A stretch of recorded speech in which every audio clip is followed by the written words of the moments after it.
Hello everyone and welcome to Strem. Hi Floof, hi Ray, hail, hydrate, and stretch. Yeah, there you go. So I'm a little late. Princess Macy demanded the scritches. Hello Yamato, welcome to Strem.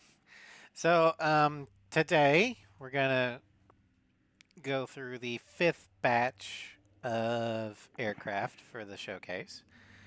Um, and our first one will be, let's see, this one.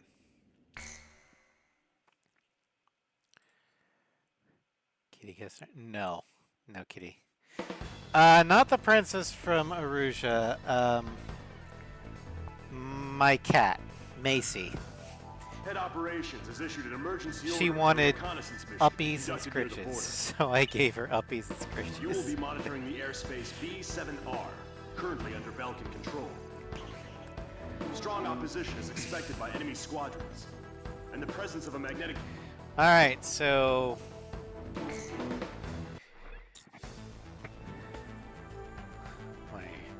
Oh, you like B7R against Rot team? For those of you on YouTube, this series is the aircraft showcase where I play every single Ace Combat game I'm able to stream and then fly every single one of the planes.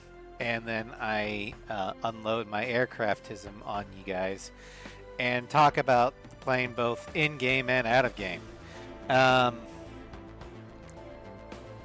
got all the previous streams on the archive, but this is the first time I've streamed it on YouTube. Ah, gotcha. But our first aircraft is the EA-18G Growler. This is a jammer. This carrier-based electronic warfare aircraft is a modified version of the FA-18. Its primary role is to minimize threat to itself and the squadron by jamming enemy radar. It is often employed when an enemy offensive is apparent. So our real strange stats.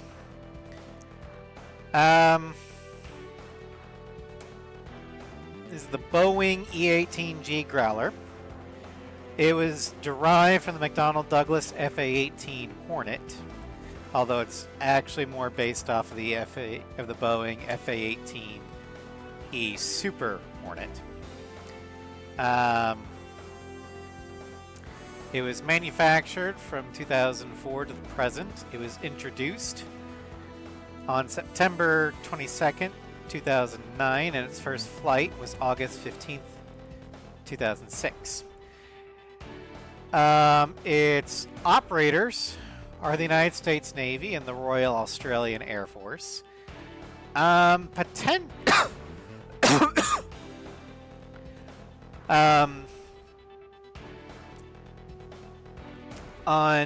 January 1st, 2018, the Japanese announced they were considering purchasing an electronic warfare attack craft, and the EA-18G was a candidate for that.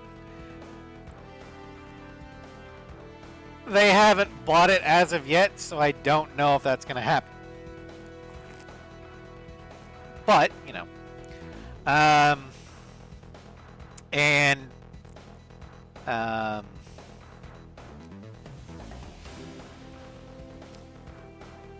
Boeing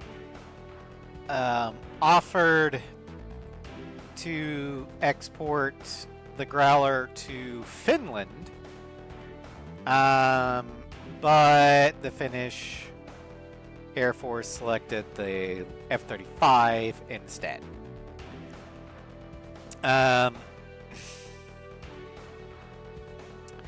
Strange real stats.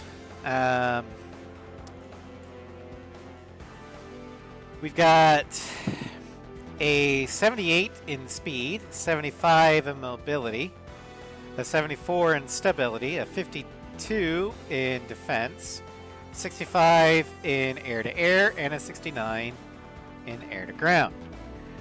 For our liveries, we've got the standard ASG for our standard livery.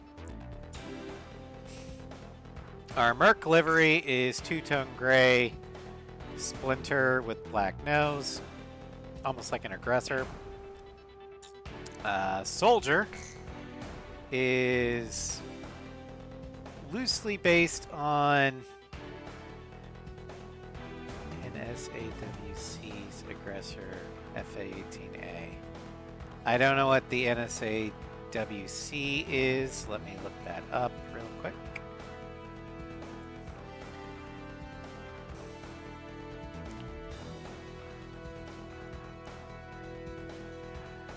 National Aviation Warfighting Development Center of the United States Navy. Okay. Cool.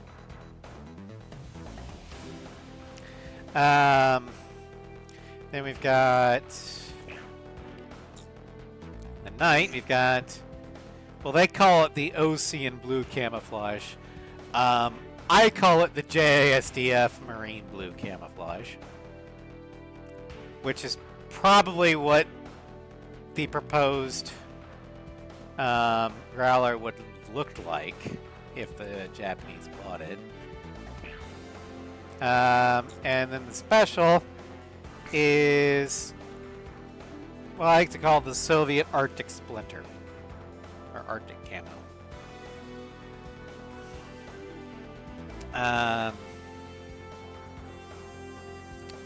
Hello, Ross. Welcome to stream. Many years did both, but the F-14, the F-18, so the F-18 was a mistake. Oh, Blue Angels, nice, Ray. I would not say that the F-18 itself was a mistake. The mistake lies in how the Navy uses it.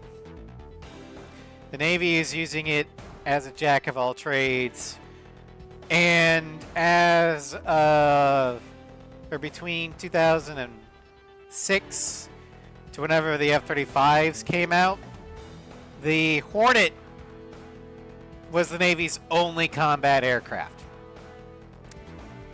And now they're wondering why the Hornets are falling out of the sky. You put city miles on it, it's going to start breaking. Alright, Ross. Thank you for lurk. I better check out the YouTube side. And YouTube still has no. What the hell is going on with YouTube playback?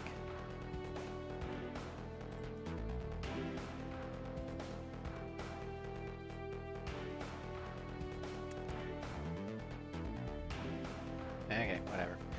YouTube's playback is weird when I have to flip between screens. Whatever. Anyway, we are armed with a single M61 20mm Vulcan cannon in the nose, or at least in Strangeville we are. In real life, I don't think it had that. Yeah, it doesn't have guns.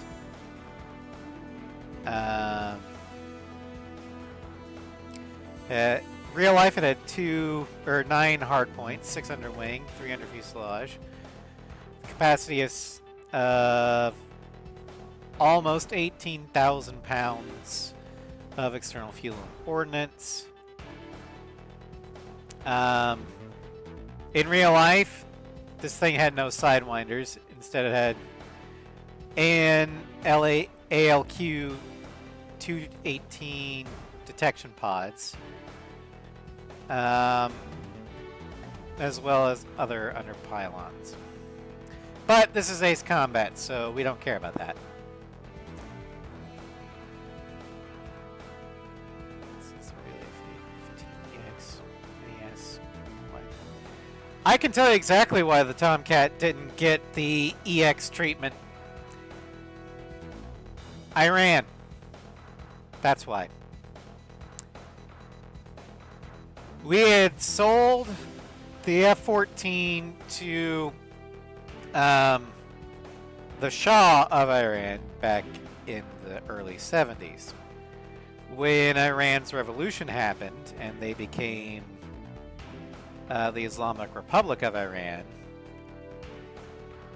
and the relationship between the United States and the Iranians kind of soured, the Navy's like, oh shit, they have our Tomcat. Granted, it was only the A Tomcat, but from that point until the Tomcat was retired, there was a really bad problem of Tomcat parts getting smuggled over to Iran because we sanctioned them so legally they couldn't get any parts. We weren't selling it to them. And that's part of the reason why the Navy retired the Tomcat, was they didn't want Iran to get any more parts. So once it was retired, they destroyed pretty much every single airframe and melted down as many parts as they could.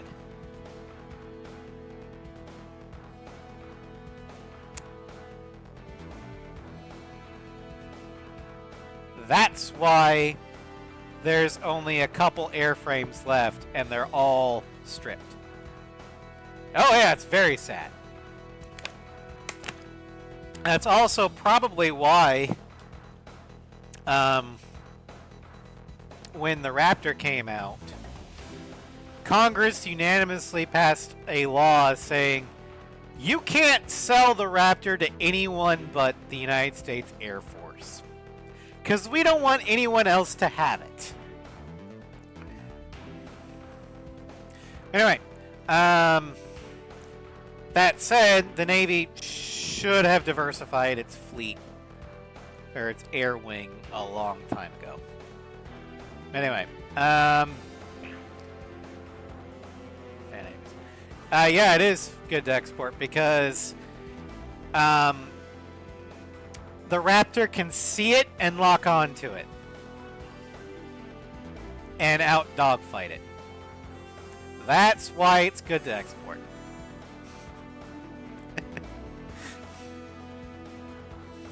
Also, do you really think that that the United States exports the top shelf Fat Amy's? No. There's an export version. Anyway, the Strange Reel version of the Growler is armed with 74 AIM 9 Sidewinders. I know what Fat Amy is. The F-35 is good to export because the F-22 can see it and kill it. Not the other way around. That's why Congress was comfortable giving other countries the F-35. Also, we vet every country we give it to. For example, there are some countries that will not get the F-35 because we don't trust that they're going to stay on our side. But anyway, for special weapons, we are armed with the ALQ-99 jammer pods. In real life, the Growler can carry enough of these that they can literally fry an enemy aircraft's electronics. Probably microwave the pilot too. But yeah. A Growler can literally knock an aircraft out of the air just by EMPing it. But primarily it's used for ECM and ESM. We've also got 8 AIM-120 AMRAAMs and 10 AGM-88 HARMs. We're going to take the AMRAAMs.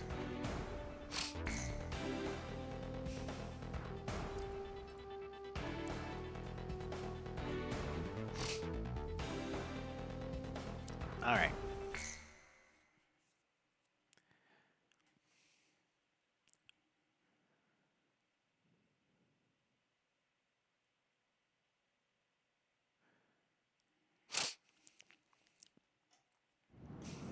Belkin Priority 1 But I'm so glad that the jammer aircraft in Zero the round table are not just locked to their jamming pods, because we were all on an equal in the footing, PS2 games, no and even A6, to hinder us. jammers are not that great. Through those skies At least in A6 you get more of them, so you can use them as, oh no, I'm getting locked on by the entire Slovakian Air Force. I've got 10 missiles on my butt. Jam. Now they're gone. And you get like 20 charges. And the PS2 games, you don't even get, I mean, you're lucky to get 6.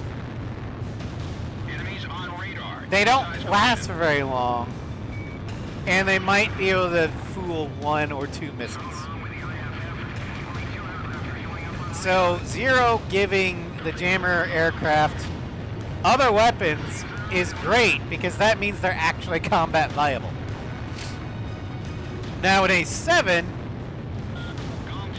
they made jammer aircraft much more viable, because they changed the jammer from ECMP to IEWS, meaning your missiles now lock on better, and the enemy missiles don't lock on you very well. You got double digits worth of charges.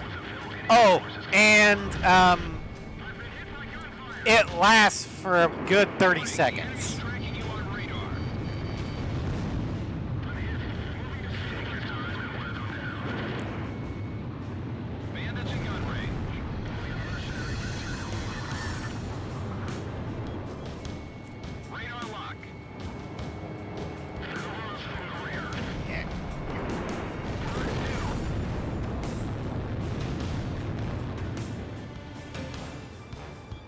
But realistically, in every game before 7, and I'm including 6 in this, the only reason why you would use a jammer aircraft with the jammers over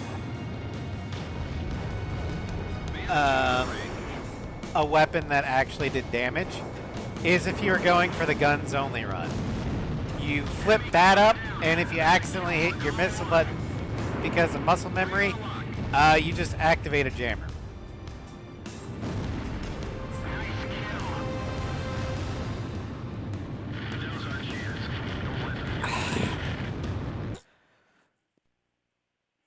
It engulfed whatever hemisphere Osea is in. Ace Combat has not actually had an on-screen, quote-unquote, world war. The closest was the Circum-Pacific War, because the two superpowers on opposite continents were fighting each other. But the Balkan War,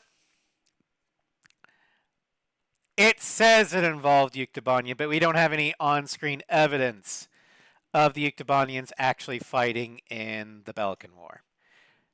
My guess is that they were supplying arms and material to the Allies. But we have no evidence of a single Yuktobanian unit fighting against the Balkans.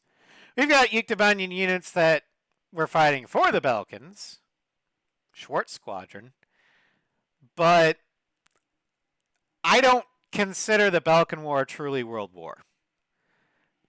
Yeah, definitely espionage. But the Circum-Pacific War, aka Ace 5, really only lasted 3 months.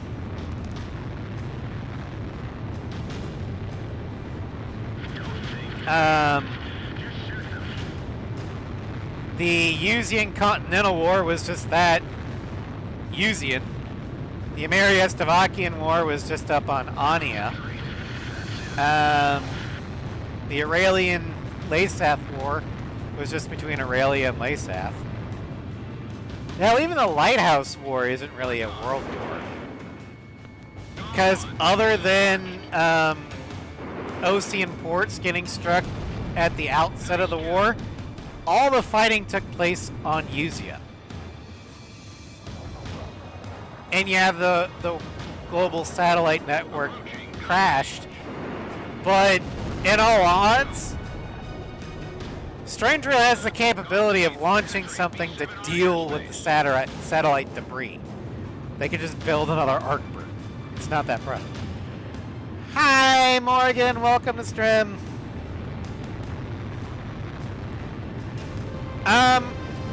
For Ace 8, I'm hoping that we're on Verusia.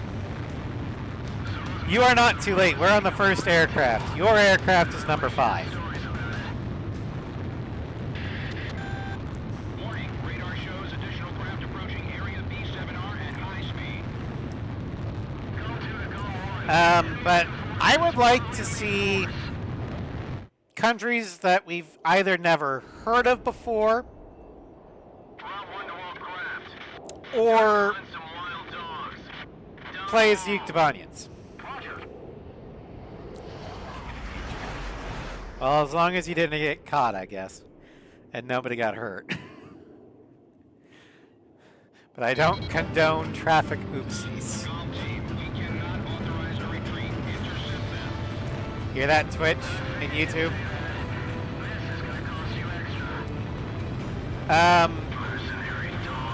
Speed after me.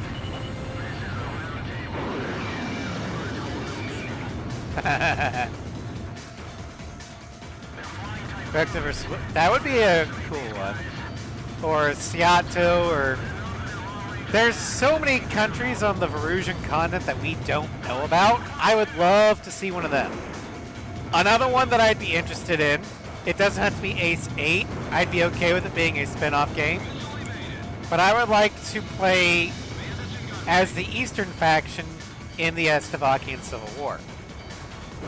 Mainly because I want to play as Wojciech and I want to land on the Agaion. Hello, Mia. Welcome to stream. And you're not too late.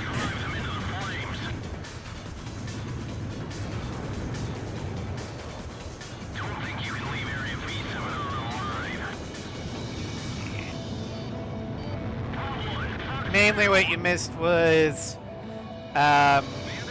me explaining why the Tomcat never got the F-15EX treatment.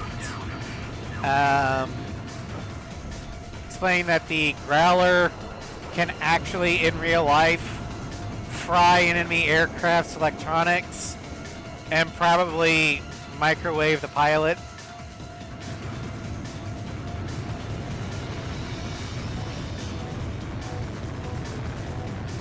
And we're also talking about what we want to see in AC. How does one get a plane? Like in real life or in the game? Because in real life, you're going to need a shit ton of money. Also depends upon what kind of plane you want.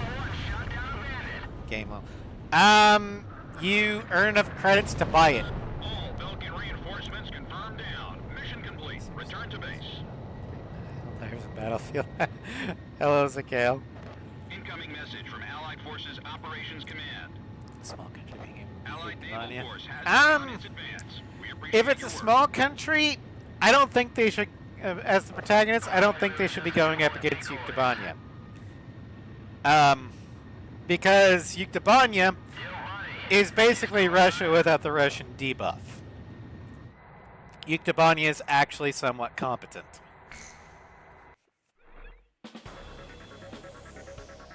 Well Yeah. done. It'd be interesting to play as Yuktobanya.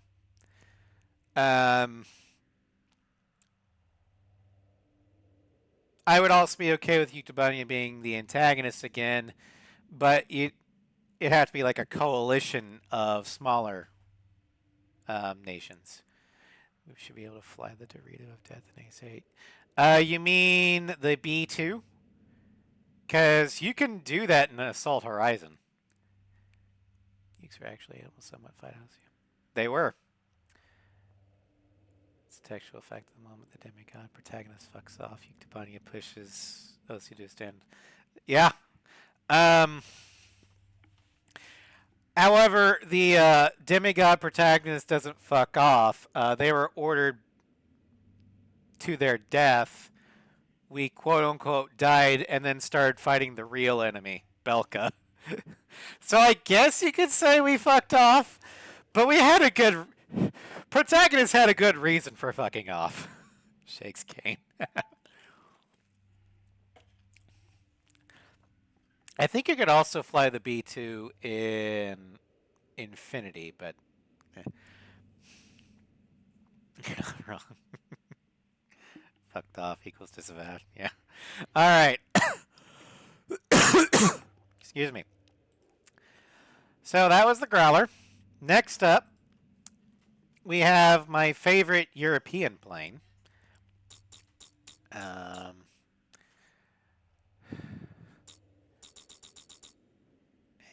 this one, I think we'll do the soldier version. All right.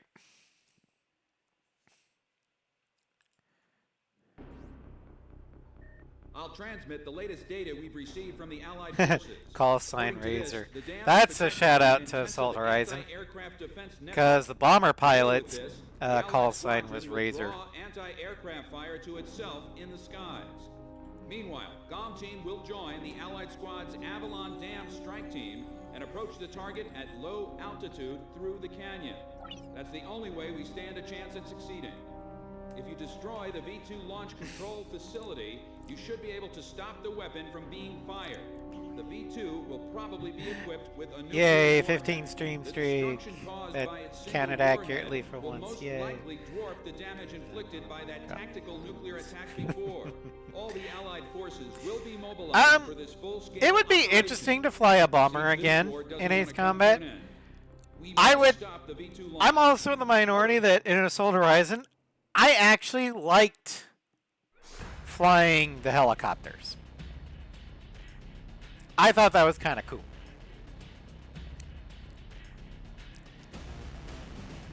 Anyway, our next aircraft,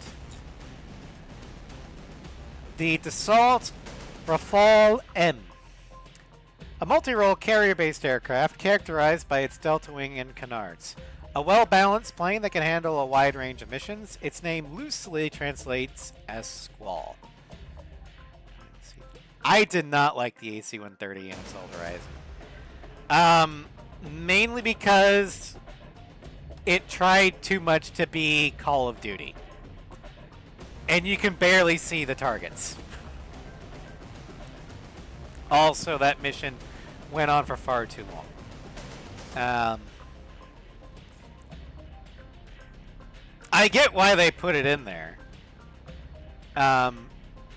Because they wanted to be Call of Duty of the fighter jet video games. Because in 2011, when Assault Horizon came out, the biggest game in town at the time was Call of Duty 4 Modern Warfare. Every game that was remotely military tried to be Call of Duty 4.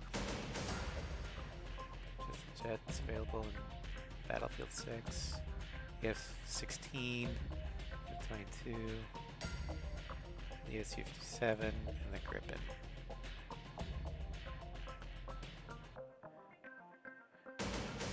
Fighter king. Well, traditionally Ace Combat has not been COD-like. It's, I'd say, genre-wise, Ace Combat traditionally has been more of an arcade shooter, or an arcade flight shooter, more closer to like Galaga.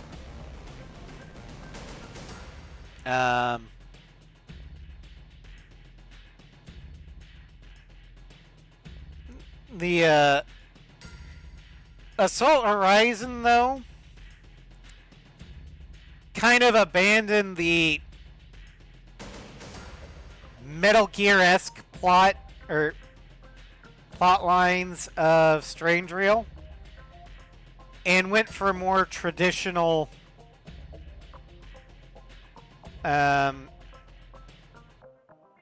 quote-unquote COD-like storyline. Granted, it did have its own identity. I would much rather play Assault Horizon than Call of Duty. Well, depending upon the Call of Duty.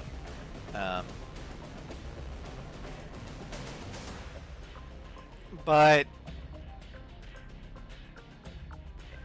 I'd say that Ace Combat is different enough in genre usually that I would not equate it to Call of Duty.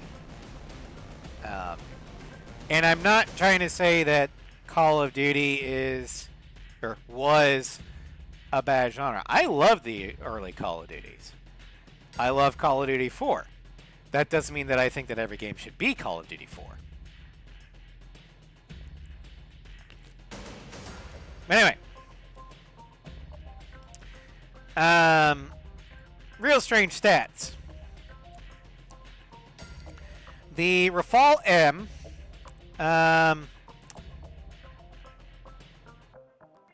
was introduced on May 18th, 2001 for the Navy.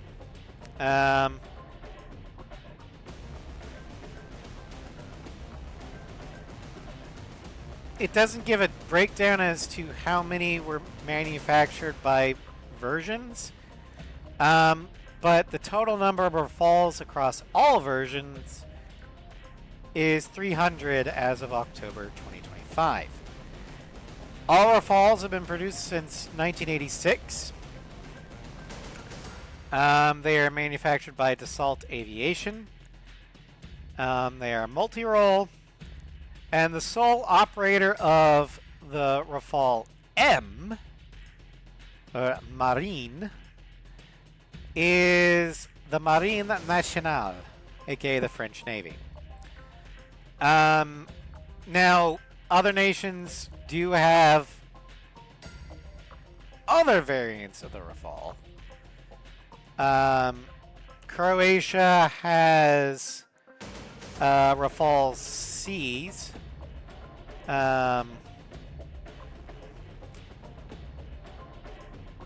Egypt has Rafales. Greece has land-based Rafales. India has land-based Rafales. They're also ordering some Rafale M's, but they don't have them yet. Qatar has land-based Rafales, so do the UAE. Indonesia has ordered land-based Rafales, as did Serbia.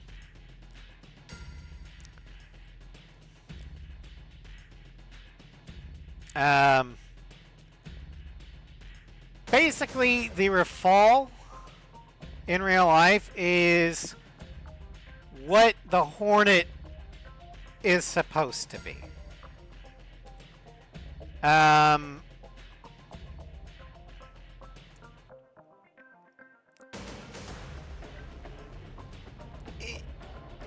Of the naval multi-roles, as much as it pains me to admit it, because I love American aviation, I think the Rafale is a better naval multi-role strike fighter than the Hornet.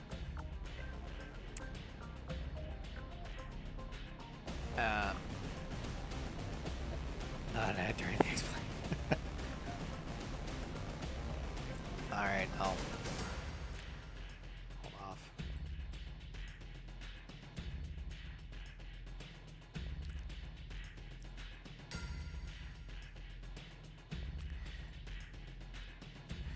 But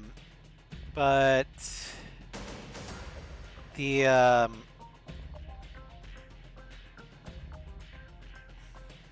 do I want to put this? The Rafale is great at anti-ship. Hey, Sakata, welcome to stream. Welcome to YouTube stream. I'm new to YouTube streaming, so I apologize if going through or flipping between chats is not my strong point. But let's see here. The Fall can do anti-ship. It can do anti-air. It can do anti-ground. I think it even has a longer fuel range than the Hornet.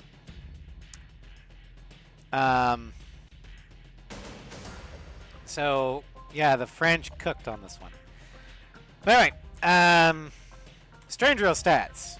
Now that the ad's over. We have a 76 in speed, an 84 in mobility, stability of 73, defense of 69, air-to-air of 60, and air-to-ground of 84. For our liveries, our standard is... shit, wrong button. Our standard is the Rafale C.01 black livery.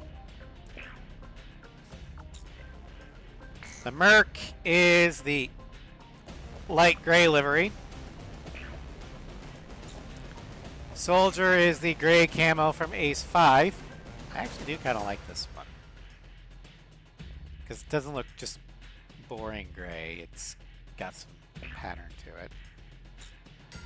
The Knight is the Rafale A livery for the prototype. I really do like this one. But my favorite one is Espada. So we're going to go with Espada. Soldier one is good. I do like that one.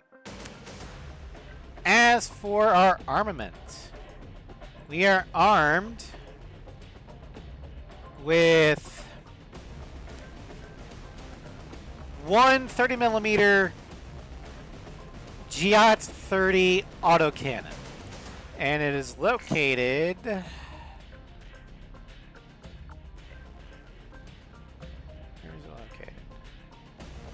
I want to say it's a cheek. I think it's right here. So shoulder mounted.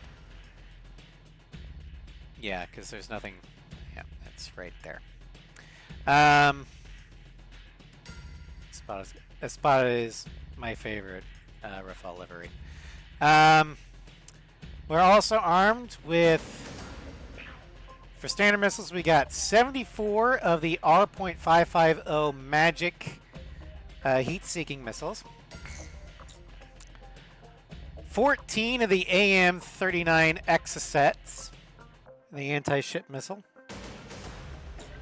16 Mika EMs for our air-to-air multi-lock missile, and for our SOD, we've got the Scalp EG. We got 14 of them. We're going to take this.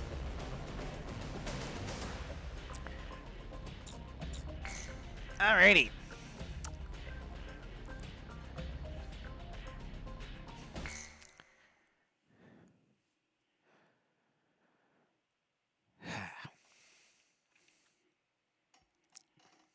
Yeah, if I had to pick, the Rafale M is my favorite non-American aircraft. 1 mile to refueling craft. And I don't even like canards all that much. But these, I'm okay with, because they're behind the cockpit. They're small. 500 yards to go. They kind of look like little ears. Like, 100 yards to go. Gom 1, maintain your current flight path. You're pretty good, Gom 1. also, another thing about the Rafale, it is Kato bar capable because France actually understands what an aircraft carrier is supposed to be. It's a capital ship, big, nuclear powered, with catapults. Meaning that the Rafale can operate off of American carriers just fine, just as the Hornet and the F-35C can operate off of the French carrier. Gom team, keep low to the border on your approach to Avalon. You'll be shot down if you fly high. Get to the enemy fortress. Once you're close, increase altitude and fly over the dam. Grippen's not bad. It's a good aircraft. However, if given the choice between the Rafale or the Gripen, I will take the Rafale any day.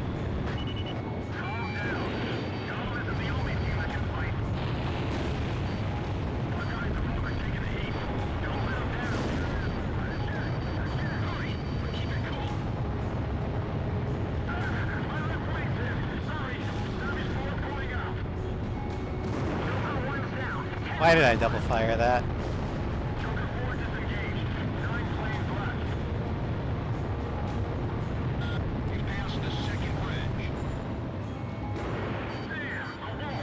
Part of that might be, though, that the Gripen is not carrier capable. Ow! Fuck. And I have a very huge bias for naval aviation. Ow! Fucking SAMs, I hate this stretch in the mission.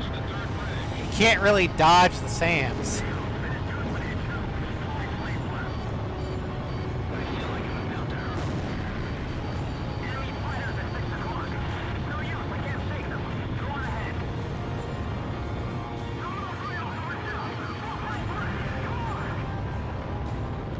I will admit the KL flankers do look cool. It's just a shame that they suffer a debuff.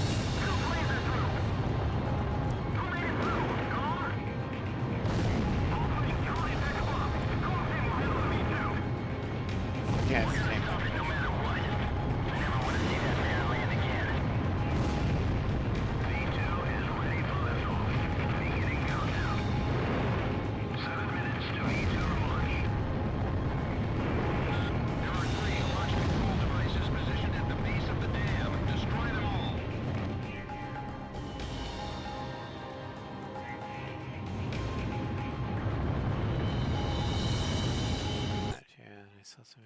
Fall landed on a U.S. carrier. The Navy pilots saw very. Oh yeah, no, they probably love the Rafale. The new creation of destruction through the power of righteousness. Territories, peoples, authorities, all will be liberated. This is the new state a world with no boundaries will create. Neither nations nor nationalities have meaning. We will erase these unnecessary rules. Shut up, Bristow. The world with no boundaries will pen a new story. The world will change.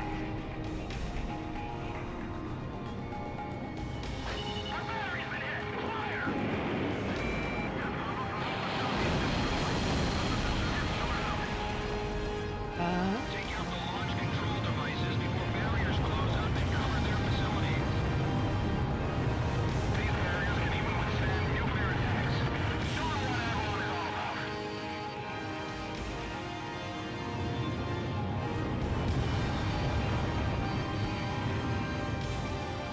about. It's not an ace combat game without a tunnel run.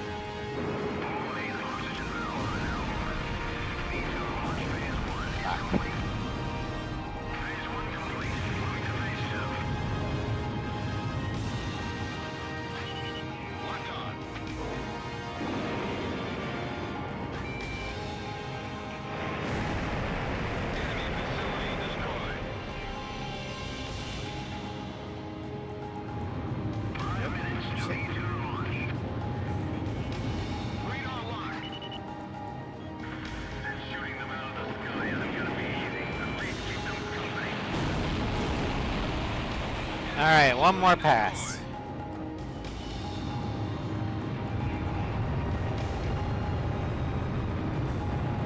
Warning, the enemy's locked onto you.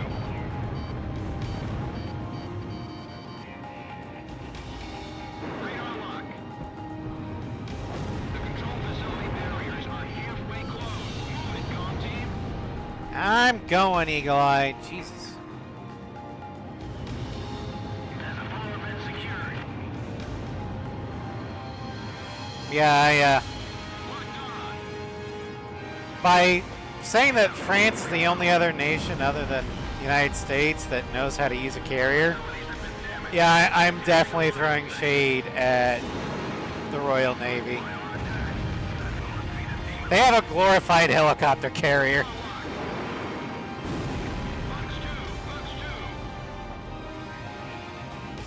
And then whatever the Soviet one was, the Admiral Kuznetsov, I can't pronounce it, but that one spent more time on fire than it did out at sea. And even then it was a ski jump, so their aircraft were limited on how much ordnance they could actually carry. We're confirming the situation. Cypher, Media, stand by.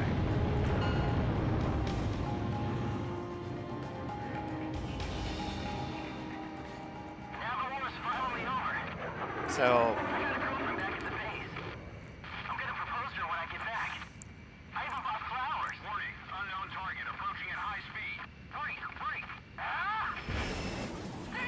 yep. But since it's a free mission, we're not actually going to fight him. At least, not this episode. So, have you found a reason to fight yet?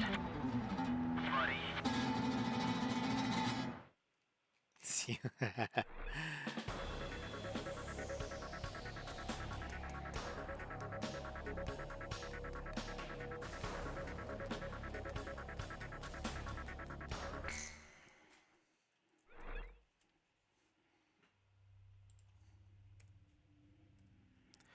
All right, so our next aircraft,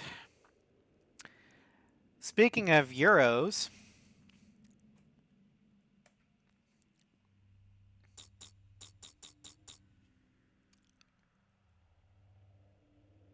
yeah, we'll go with this one. Let me pull up my notes.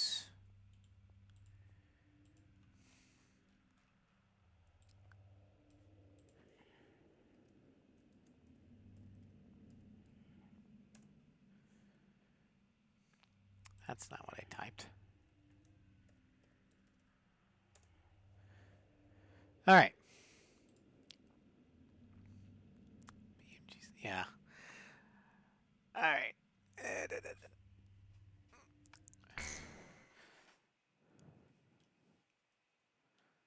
We're going to Mayhem for this one because, I mean, all this next aircraft is air-to-air.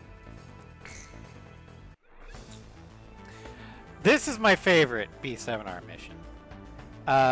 Mission 10 Soldier, aka Schnee. Alright, our next aircraft is the Eurofighter Typhoon. An air superiority fighter developed by an international collaboration. Computer-controlled operation of its control surfaces, given it exceptional agility at both supersonic and subsonic speeds.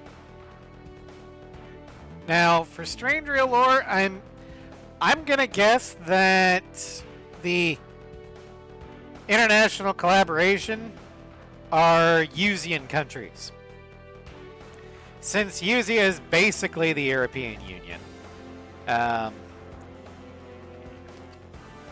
It would make sense. But real strange stats. This is the Eurofighter Typhoon. Sometimes referred to as the EF-2000, because it was introduced in the early 2000s.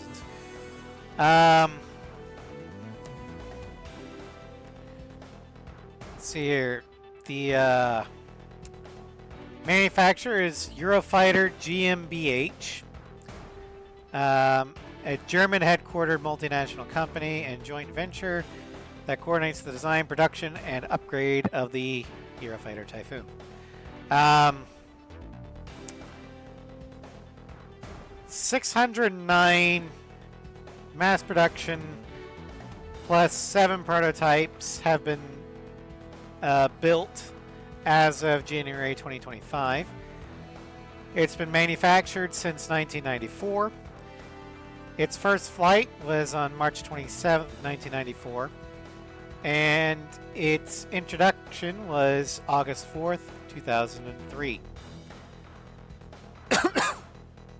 And it was developed by or from the British Aerospace EAP, a British technology demonstrator aircraft. And Eurofighter took it and was like, let's make it an actual aircraft. Operators of the Eurofighter, we've got Austria, Germany, Italy, Kuwait, Oman, Qatar, Saudi Arabia, Spain, and the United Kingdom.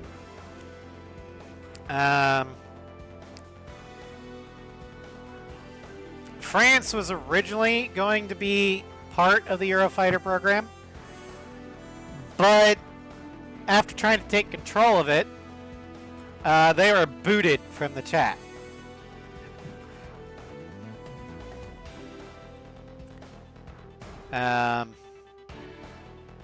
And Dassault was like, fine, we will do our own thing, and they built the Rafale. But the Typhoon is primarily a fighter. It can do ground strike missions, but it is not optimized for it.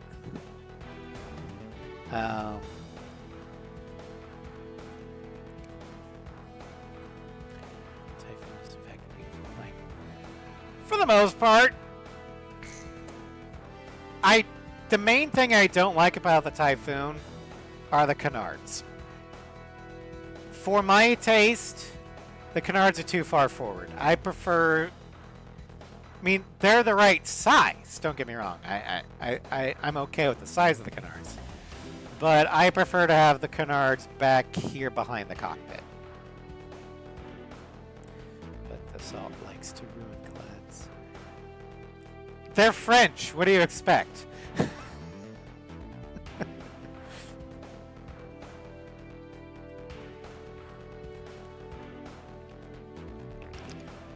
It's funny. Yeah, the canards are definitely moustache. But for strange real stats, the Typhoon has a speed of 86, mobility of 85, stability of 69, defense of 65, air-to-air of 91, and air-to-ground of 54. Our liveries. We've got the two-tone gray cloud pattern, which is the ODF or OADF livery from 5. Also, I'm willing to bet it's based off of the Luftwaffe because that numbering pattern is a Luftwaffe thing.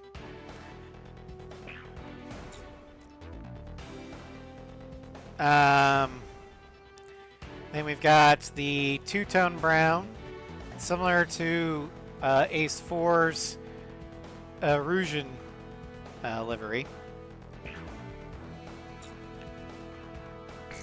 Then we've got the Yuktabanian blue from Ace 5 for the soldier.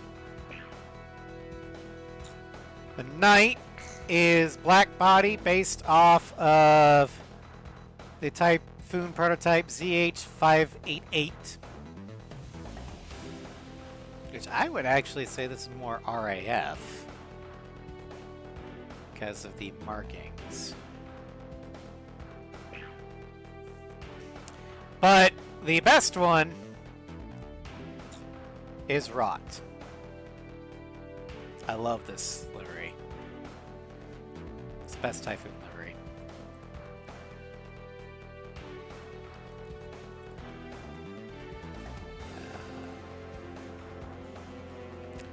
That's Annie who's approved.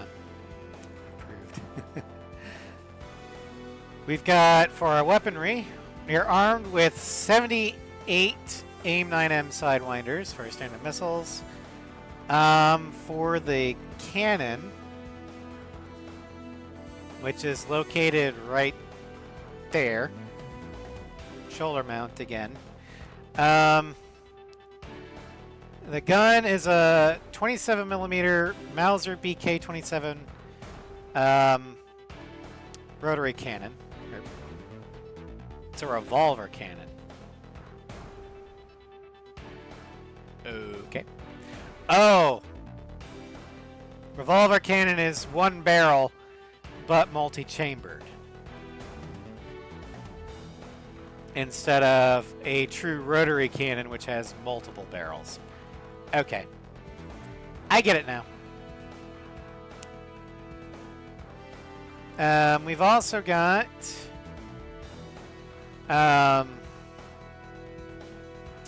for special weapons, we're armed with 14 MBDA meteors for the XLAA, which in the mean... I would like to see the United States purchase meteors and try and get them compatible with American aircraft. Because as long range as the AMRAAM is, it's still not as long range as the Meteor. And we might have a need for a long range air-to-air missile again.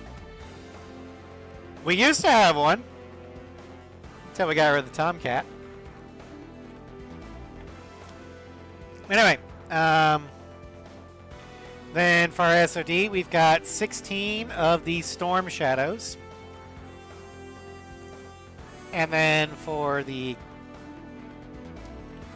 SFFS, we've got 12 BL-755s. But this is Mayhem, so we're going with the Meteors.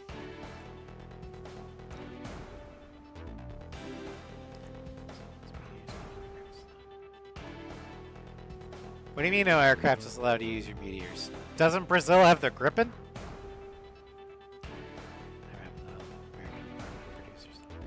I know, and we are... Raytheon is... Or is it Raytheon or Honeywell?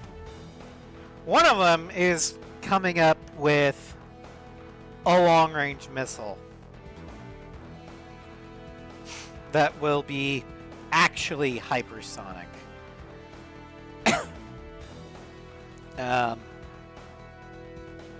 It's in the final stages of development now. But government situations. Okay. I'm just gonna give you some free advice. We tried using gunless aircraft in Vietnam. That didn't turn out very well.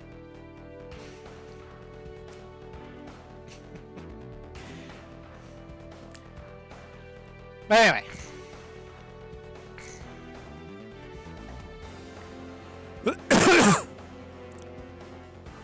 Oh, budget cuts. Gotcha.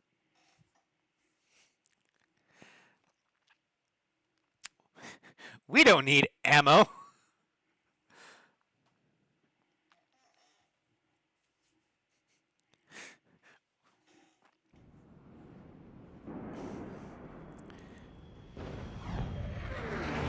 Kind of hope that Nugget would be here, because Nugget always loves seeing the Typhoon.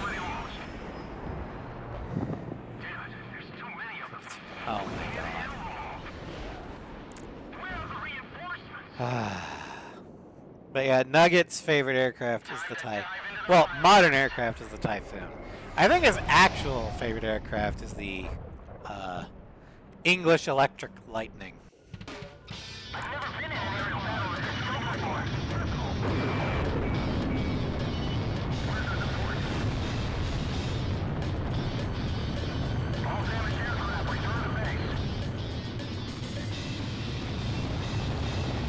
nugget is from across the pond.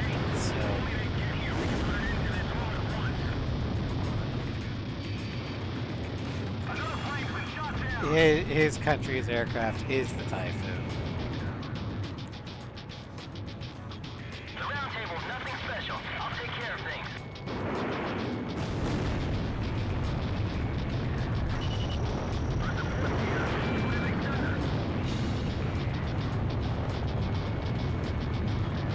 Yeah, even though the canards bug me a little bit on the Typhoon, it's not to the same it must die as the Burkett's tail booms. Because one, the canards are symmetrical, and two, they're not that noticeable from this angle. It's mainly looking at it from the front that it kind of looks weird. To me, at least. And the performance of the Typhoon more than makes up for its silly little mustache. Oh no, you don't get to go home.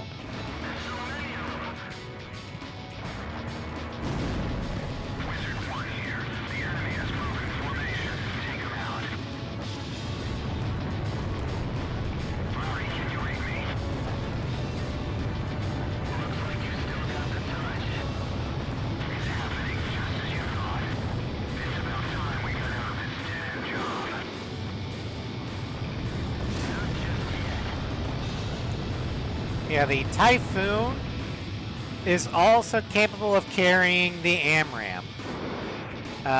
So it can be a mid to close range dogfighter, as well as a long range interceptor, depending upon what it's equipped with. Which is something that I really wish the Air Force would, and the Navy would consider. Maybe we should get an interceptor again. Interceptors are good. We want interceptors.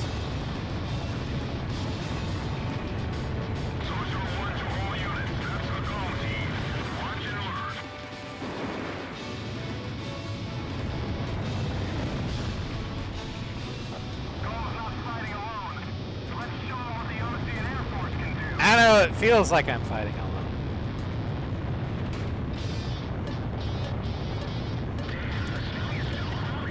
Oh, yeah,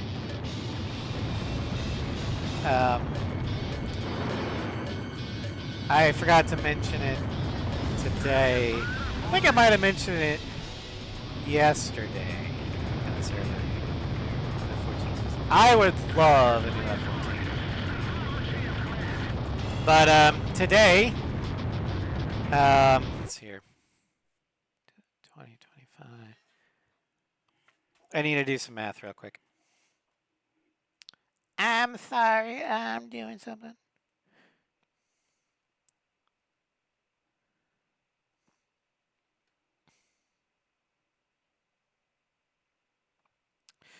"18 years ago today, Ace Combat 6 debuted.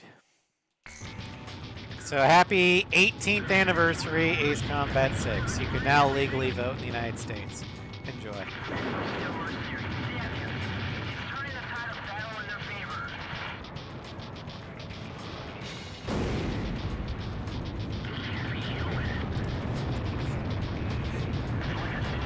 Ace Combat 6 is my favorite video game of all time. Not just Ace Combat game, like my favorite video game.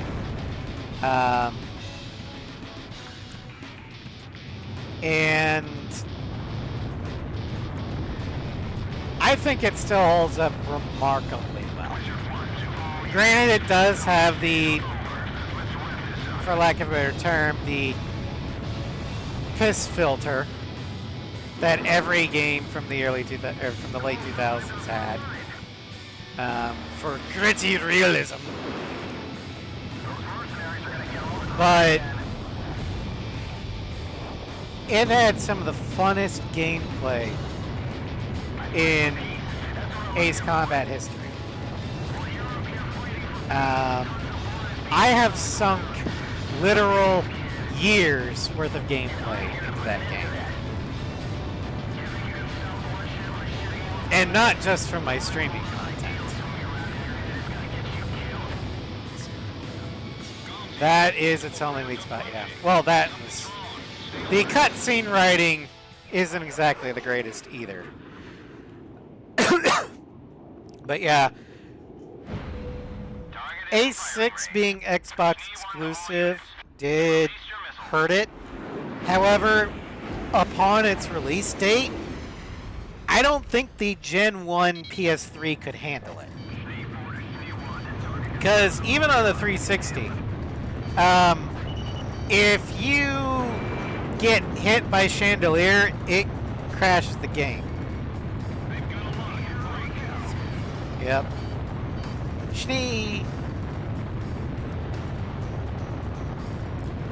And the early Gen 1 PS3s didn't really have the processing power necessary to handle a game the size of Ace Combat 6. Late Gen PS3s, sure.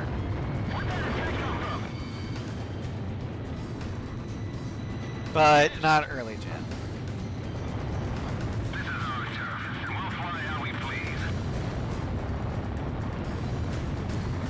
Love the arrival scene. What I love about Schnee is their leader. He genuinely loves flying. He's part of the military to, you know, fight for his country.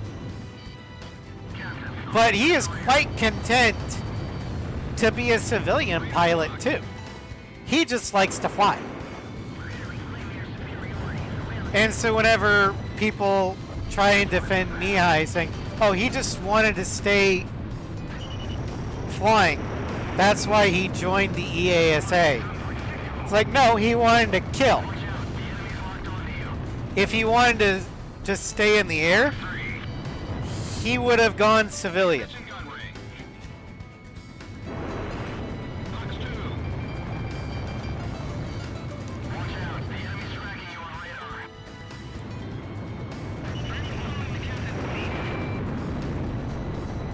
Yeah, Schnee 1's interview is...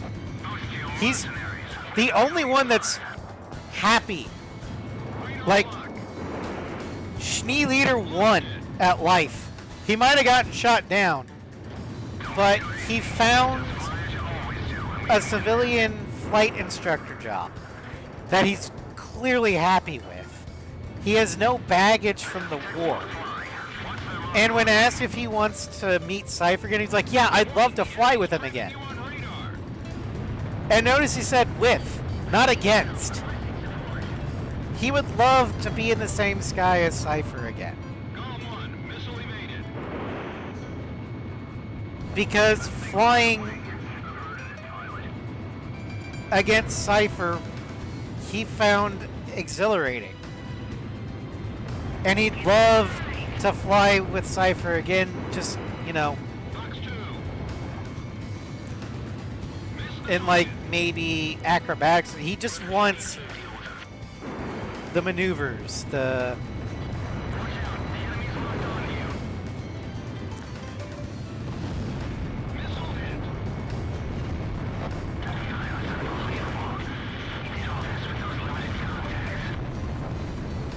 so chill. He was chill, and he was giddy. Like, all the other interviewees had regrets. Rune Leader was clearly down on his luck. Indigo Leader, not down on his luck, but he wasn't happy, or he doesn't seem happy with how his life turned out. Rot Leader never came to terms with the fact that he lost. Schwartz Leader is a war criminal on the run. Silver Leader regretted that his students got killed.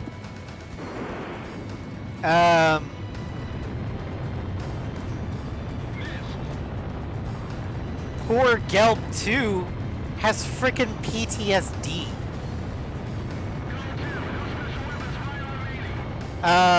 Espada 2 lost her husband, or lover. I don't know if they were married, or I don't remember. Sorcerer is living under an assumed name as an insurance agent. And he's clearly got some PTSD. Wizard is incarcerated. Galt Leader is fucking dead. All targets within combat airspace are down. Operation complete. And Pixie is atoning for his sins. Schnee Leader, he's on the top of his world.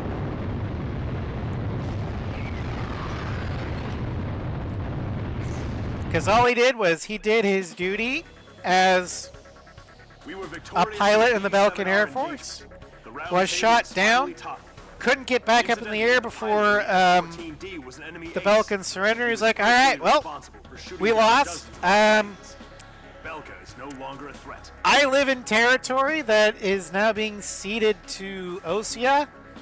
Peace. That's chill. More than just chilled, he's happy. And that's the important thing. All right. Show the clip of the interview. I could. But there's 3 clips of that interview. And that's not really the scope of the stream. Wizard will not receive his AIM-120C to the face because the plane you want me to fight Wizard in, Morgan, does not have the AMRAAMs in this game. He'll take a Sidewinder to the face, though.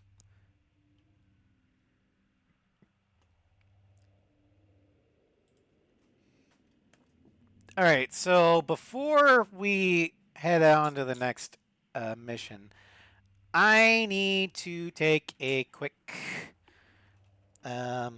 break. I will be right back.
Alright, I have returned.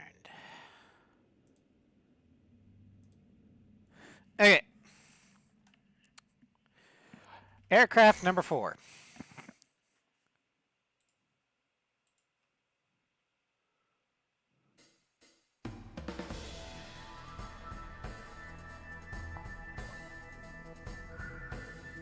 We have discovered remaining enemy troops gathered in the Yaring mine area in northwest Belka. I'll explain the reason why, Numerous Morgan, divisions of the Belkan army when refused to we get accept the there. change in government.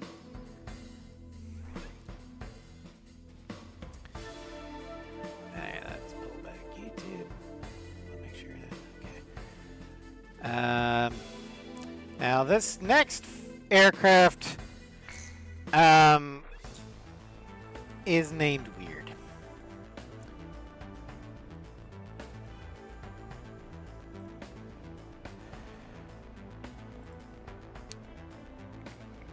And our sole non-Western aircraft for the night.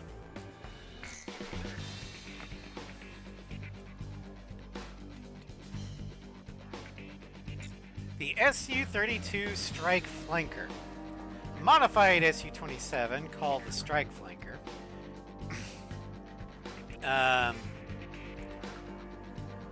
Specializing in long-range ground attack missions, this unique design includes a toilet and a simple kitchen behind the pilot seat. I don't know if that's actually true or not. Real strange, though.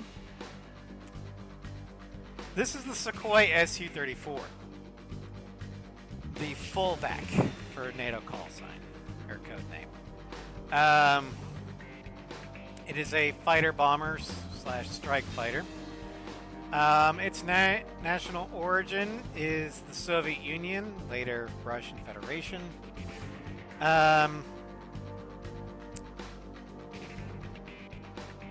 Its first flight was April 13th, 1990.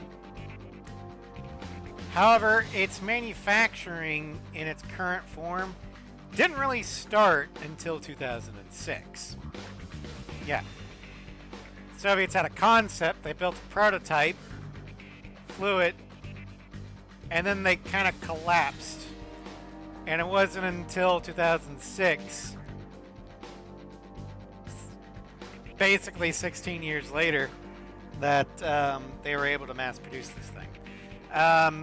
It was introduced March 20th, 2014. Currently, around 163 have been built as of 2024.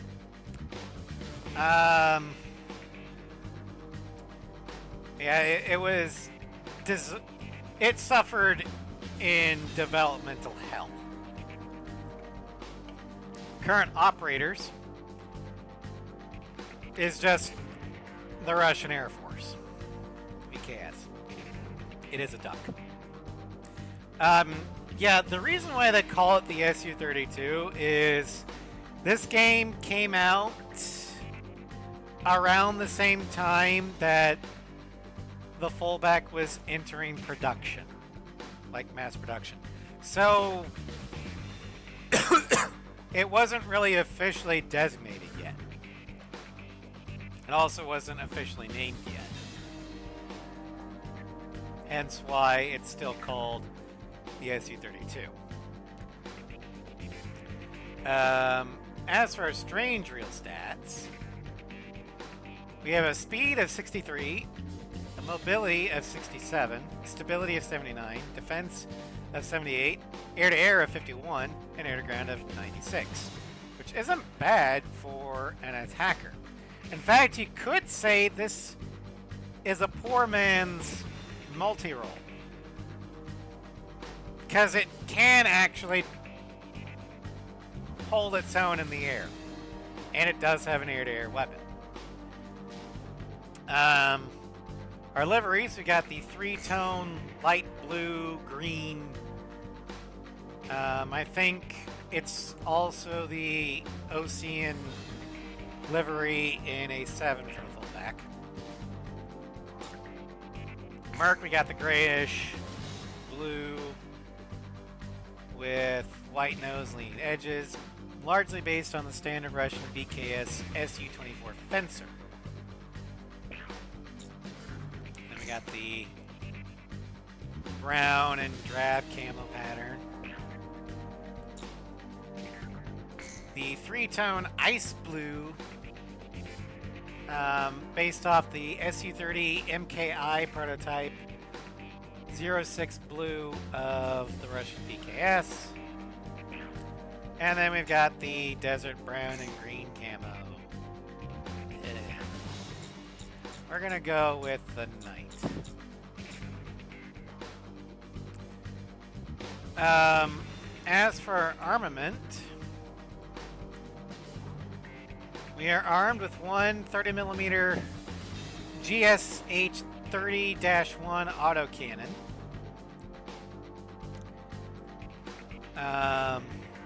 Something to call it Hellquack. Nice.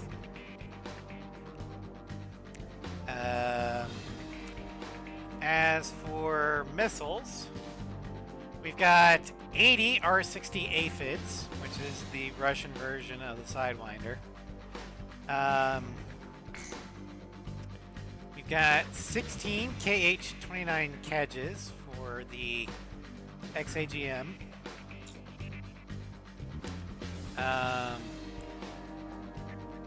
14 KH-31 Krypton LAGMs. And finally, for air defense, we've got 12 R-77 Adders, which is the Russian version of the AMRAAM. We're going to go with the Kryptons.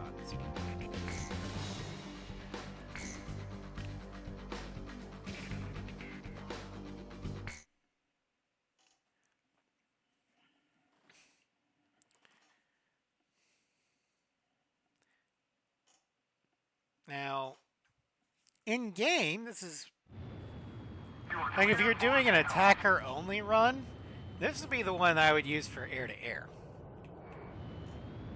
because it actually comes with an air to air weapon.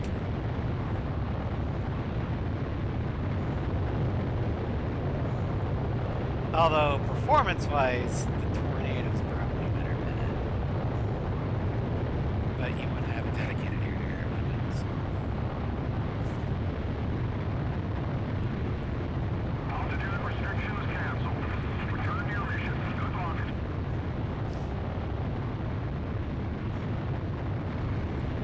Call 1, this is BJ. I'll announce you when you get call 2. I'll be flying under your command now. Give me orders at any time. You mean like a Halo anniversary? That would be nice, but don't hold your breath. And by the way, PJ stands for James. And I like to play polo. Project Aces is nowhere near as big as Bungie, Going now. and currently all their staff is working on the next Ace Pass Combat. over this line whenever you need repairs or supplies. Also, there's licensing issues as well. Better about Pixie. I guess we won't be flying the skies together anymore. The Tornado is no longer a thing because Panavia is no longer a thing. It's split up into its 5 conglomerate corps, and PA would have to pay the license 5 times. They're not going to do that.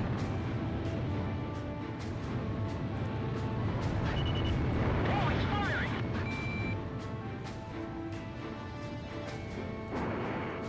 Missile evaded. And as for Ace 3,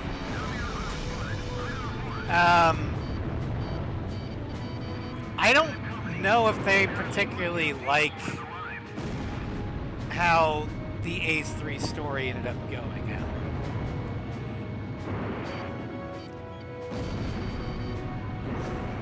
It didn't really sell well in Japan. Oh, your new GPU, Rick? Nice.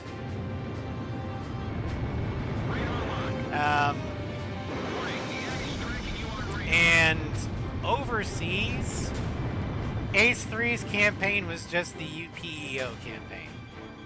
That was it.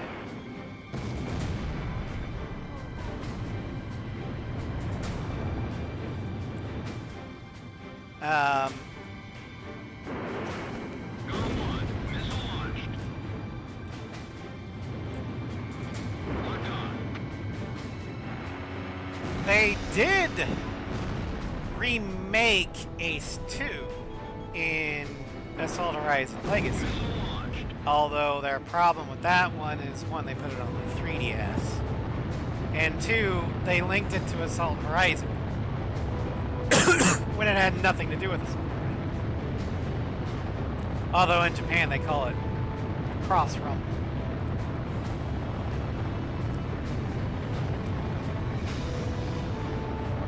Warning, the enemy's locked onto you.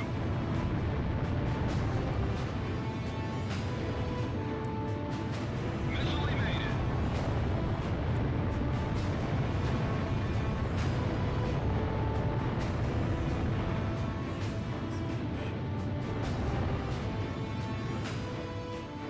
What? Locked on. The platoon has been put on garrison duty. That's what they're here for. Oh, hey, Pyman. What do you mean by that? Are you referring to A6 on Zinnia?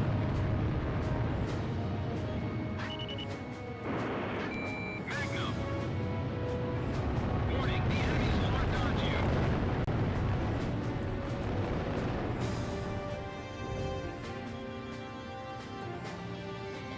Locked on.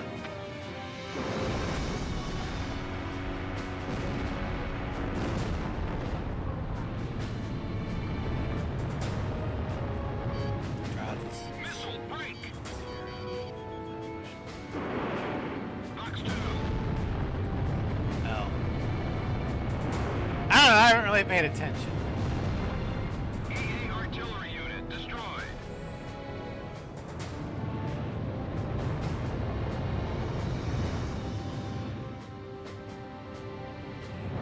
Warning, the enemy's locked onto you. Column 1's actions are inhuman. I should be able to do that too. Missile launched. Transfer is complete up to number 6. The rest will be done soon.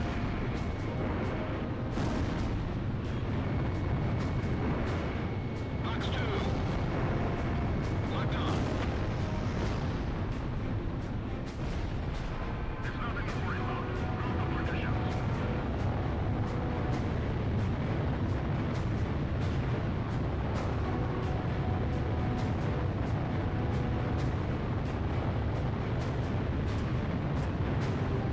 It shouldn't be that tough if there's only 2 of them. Radar lock.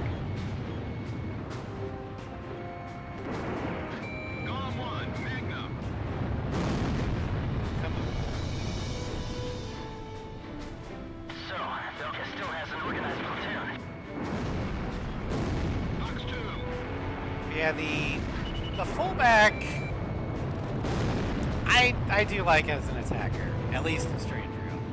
I would not want to fly it in real life, because of the debuff. But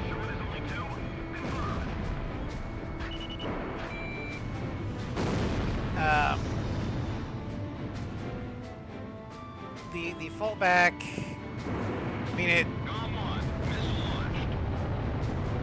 It's the only flanker that is multi-seater that doesn't look like derp-tastic. I mean, it looks derpy, but because it's fatter, for some reason it just its derpiness adds to its charm rather than detracts to it. Like the SU-30, I do not like the look of, because it looks like it's got a big head with a proportionally normal-sized body. The fullback has a big head, but it's also got a big fuselage too, so Radar lock. it's better proportionally. Yeah, it's a duck. It looks like a duck, it shits on the enemies like a duck, it flies like a duck. Yeah, it's a duck.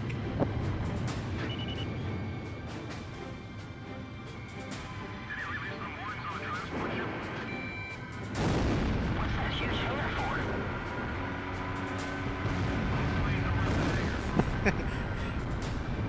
It's the SU-34 Quack Bang. The enemy threat level is down. Continue to engage. Or full quack.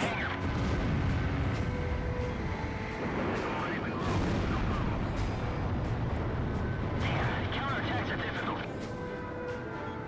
I've taken care of the information. Target destroyed. Our tests will guarantee that the operation is carried out successfully.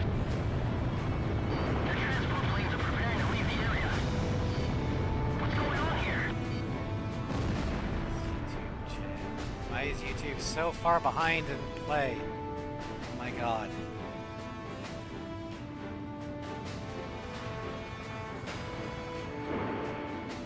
Box 2. Aztec needs to be shot down. Rabbit season! Duck season! Rabbit season! Duck season! Rabbit season! Locked onto you. Rabbit season! Duck season! Fire! Boom! You're despicable. All we do is carry stuff for the withdrawal. At times like this, we need to keep busy, Elon. For those of you who may be younger than the 2000s, that was a skit from Looney Tunes where Bugs Bunny and Daffy Duck were arguing over who Elmer Fudd should shoot. Column 1, missile evaded.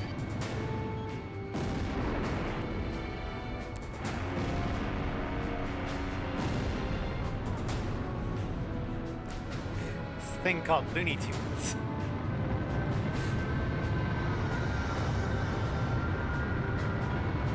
Radar lock. And Bugs, being the trickster that he is, tricked Daffy into convincing Elmer Fudd, the hunter, to shoot him.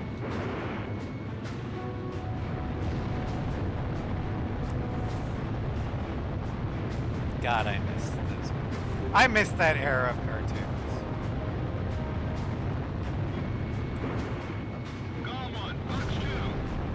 But then again, I love slapstick, so Warning, the enemy's locked onto you. everybody seems familiar. I wonder why. Yeah, about that. Locked on. Don't panic. Just keep working.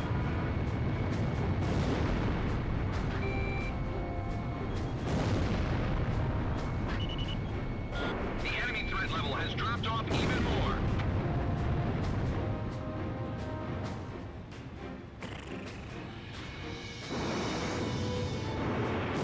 Box 2.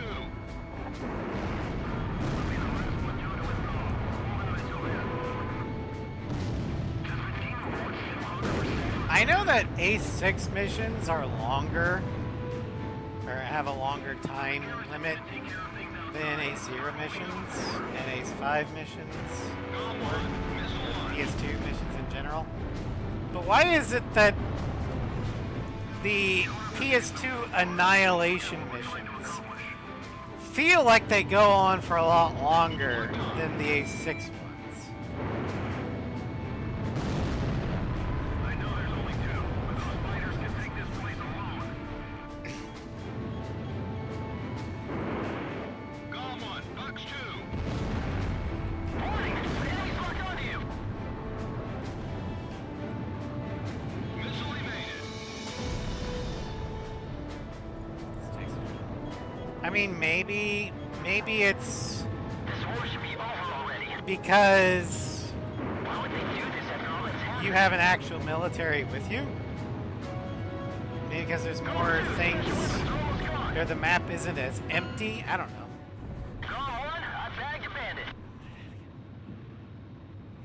All attack targets have been destroyed. Column 2, I will not bad for a delay couple of rookies. the thing as much as possible. All right.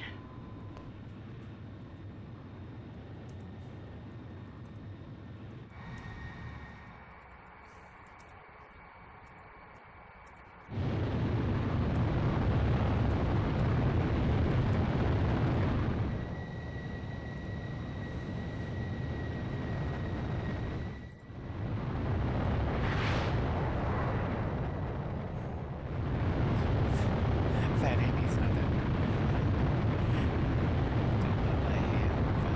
Cheeseburger. God. It's always interesting to see what you guys The mission to clear out remaining Belkin resistance was a Fair success. As to the intended purpose for using the giant hangar described in the report, rest assured that intelligence is looking into the matter.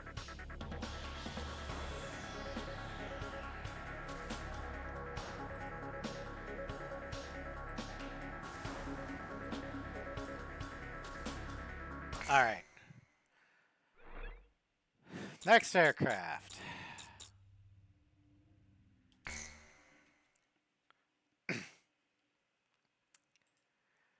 Aircraft number 5 on our list, and the one Morgan's been waiting for. We have confirmed that the aircraft that attacked our base belonged to the major rebel organization, A World with No Boundaries. This highly organized renegade army is comprised of soldiers from... Morgan specifically asked me to use this mission in particular for the YF-23. If he wants to say why, he can.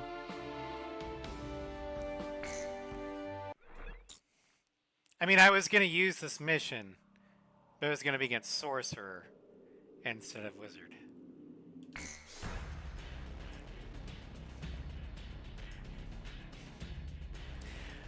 Also, Morgan, I will let you pick which livery you want me to take. Anyway, the YF-23A Black Widow 2. Nicknamed the Black Widow 2, the supersonic stealth fighter is known for its unique design, which achieves minimal air resistance and radar maneuver observability. This is a fighter.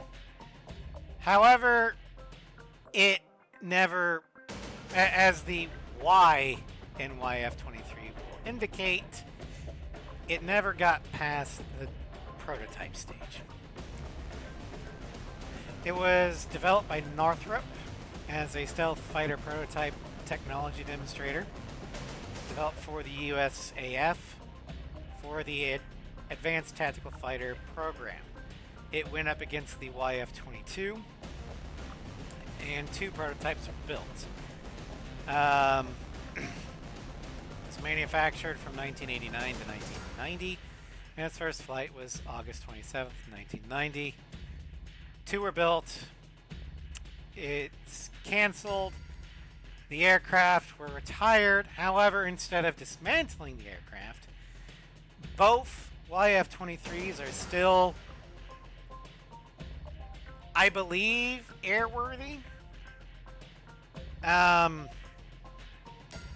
They are currently displayed as museum exhibits. One in the Museum of the United States Air Force and the other in the Western Museum of Flight.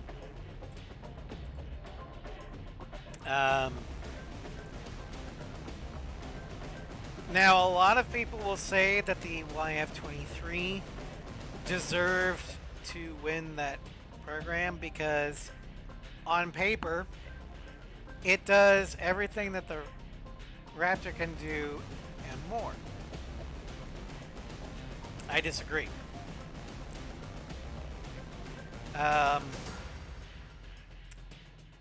It has a slightly less amount of payload space because the Sidewinders and the main missile or the SP weapons share the same bay. Not the same hard points, but they all have to be enclosed in the same area. The Raptor has 2 dedicated Sidewinder bays aside from its main weapons bay.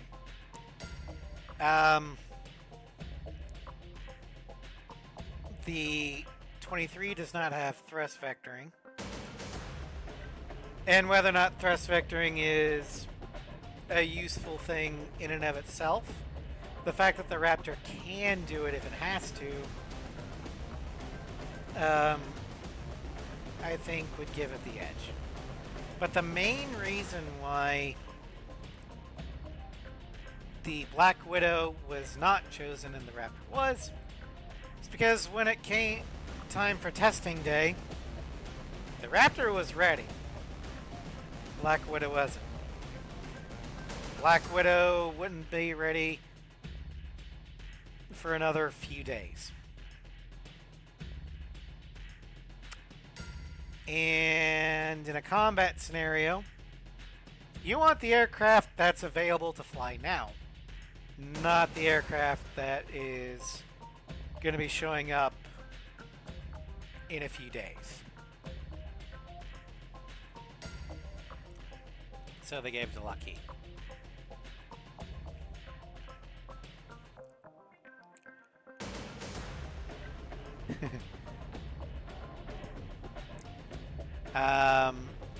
As for specifications in real life, this thing had no actual armament, but it had provisions for armaments, and I'll get to that later. Strange real stats.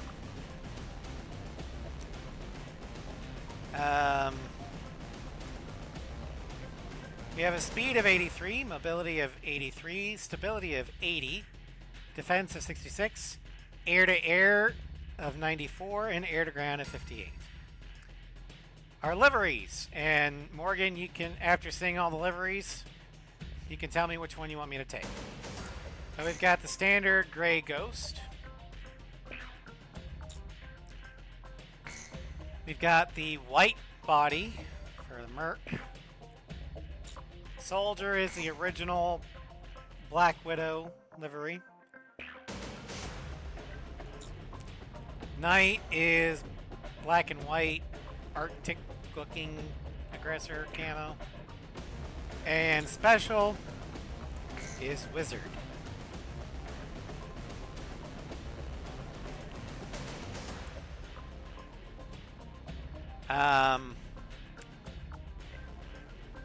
Our real-life armament would have been 120mm M61 Vulcan auto cannon, or rotary cannon, which would have been right there on the shoulder.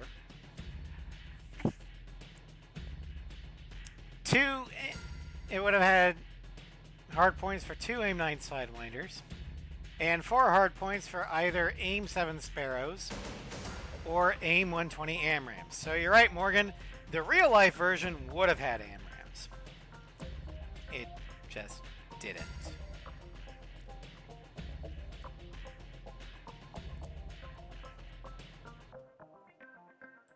Honor for Knight livery. Okay. Knight livery it is.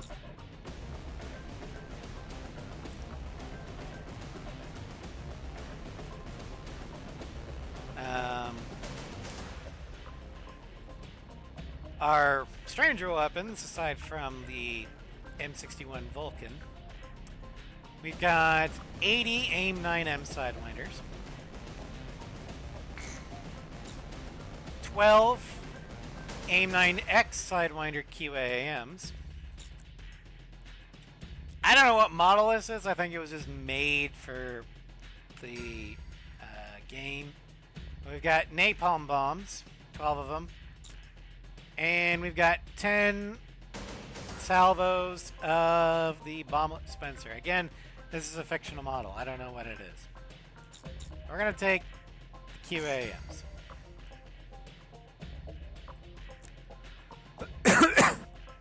You're welcome, Morgan.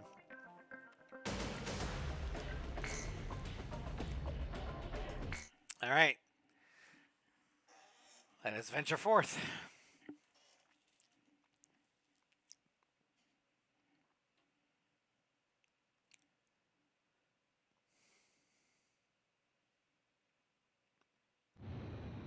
Your final sortie. All right, launch preparations complete.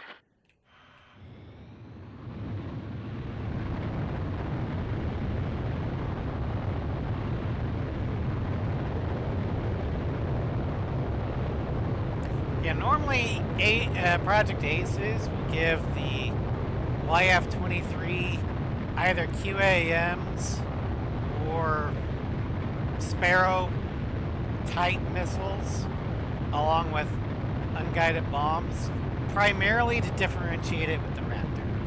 The Raptor doesn't always get QAMs, and they almost always get the AMRAAM.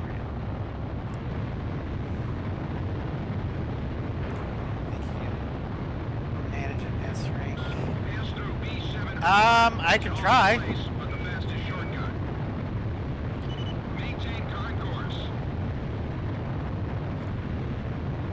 But I don't know if I can guarantee it. Yeah, I can go. I can shoot for it.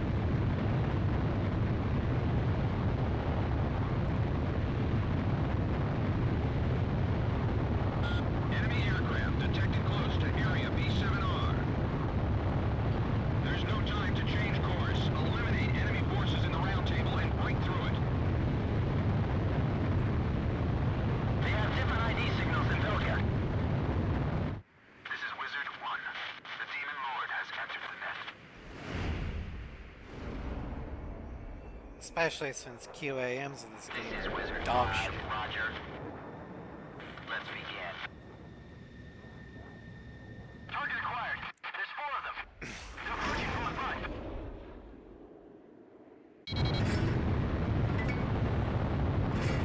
The demon lord has built himself up quite a beam. Let's see if he can hold on to it. Come on, OC aircraft. Can't you read your IFM? We're allies, not enemies. Oh, they fired at me, so I'm gonna fire at them.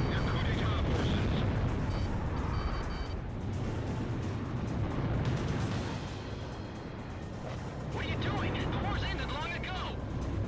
Then why are we still fighting? Whatever their reasons, some pilots from Osea have joined the coup. You don't have time to play around with them. Hurry up and shoot them all down. What are you fighting for?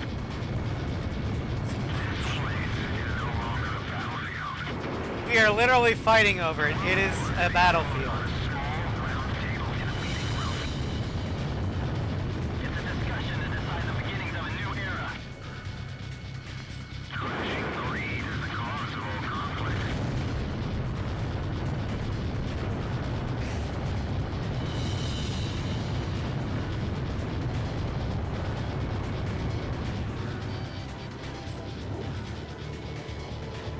Bandits down.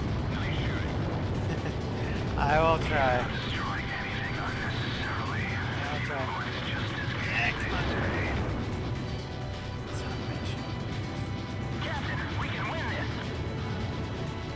Don't let him leave you alive. Fire at the elephant. If I can just take him down, victory is ours. Fox 2! Fox 2! Missile evaded. Hey, the QAMs finally Only hit. 4? That's not right. Stealth fighters are mixed in with them. I can see him well from here. Damn, we're confirming position. And the demon lord of the round table must exit the stage. Sometimes firing, even though you know you're gonna miss, can help kite the enemy into a better targeting or make them break their own targeting angle on you.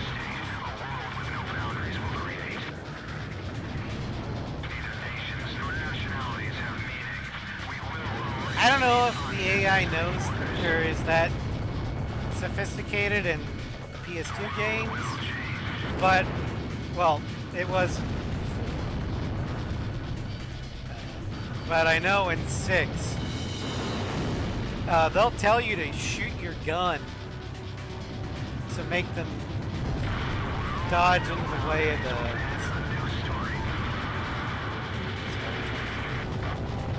Wizard gives me a hard time in this one.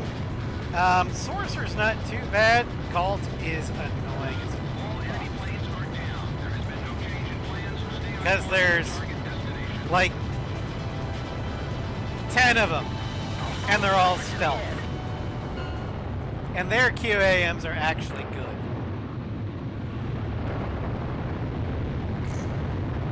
All right, what we get? I never expected their defense network to All be right, so Morgan. strong. An Allied S forces rank. squadron approaching from a different route should be arriving at the rendezvous point any time. No now. damage taken. Seems the coup force isn't playing around. Maintain your present course and rendezvous with the Allied squad.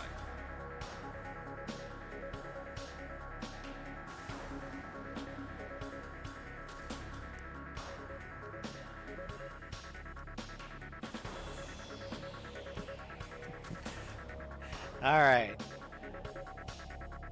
Now we got our final aircraft for the night. I just gotta pull my notes for it. Okay. And we're gonna be using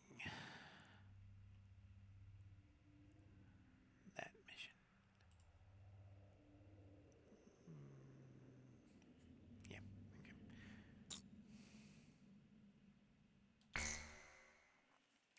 Come back to Valley of Kings.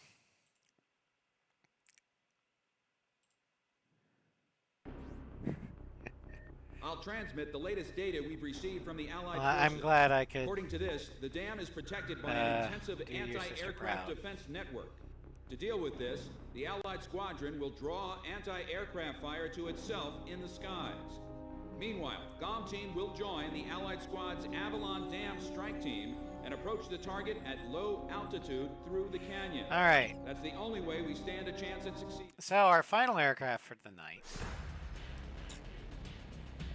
is the F-15 SMTD. An experimental aircraft with thrust vectoring nozzles and canard wings, developed for research in air combat maneuverability. Performed so well in tests that it was deployed for actual combat.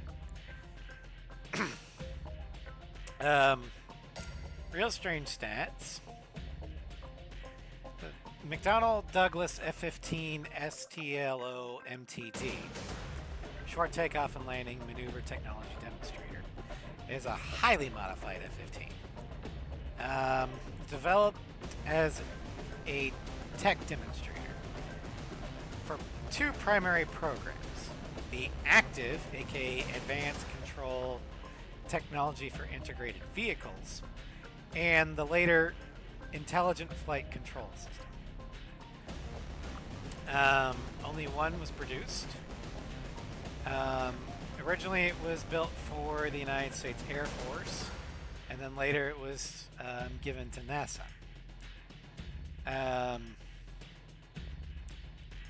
Its first flight was September 7th, 1988, and it was retired from the Air Force on August 15th, 1991, and then retired from NASA on January 30th, 2009. It is currently on display at Edwards Air Force Base. Strange real stats. We have a speed of 83, mobility of 89, stability of 81, defense of 66, air-to-air of 94, and air-to-ground of 68. Our liveries. We got the standard blue body that we also had from ACE 4. Merc is the active livery and was also used by NASA. Soldier is the Fenris livery. Knight is the 8492nd livery from ACE 5. And our special, which is the one we're going to be using, is Sorcerer. We are armed with a shoulder-mounted, which shouldn't be shoulder-mounted, but whatever. Shoulder-mounted M61 20mm Vulcan cannon. Learn the funny magic of movie makers. Yes, this is it. And as much as I love the Eagle, and I do like this version, the Dumbo ears are a little big for me. But since it's not trying to be stealthy, I'll give it a pass. It is behind the cockpit, so there's that. We are armed with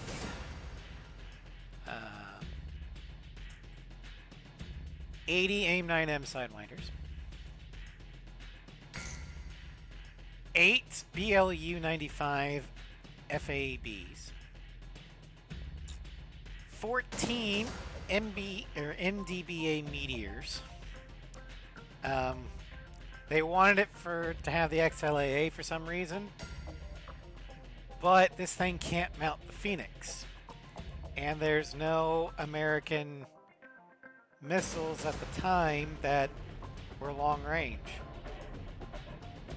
So there's that. Now, as of A7, there are some American prototypes of long range missiles. So that's why American XLAAs that aren't the Tomcat will have those models rather than the Meteor.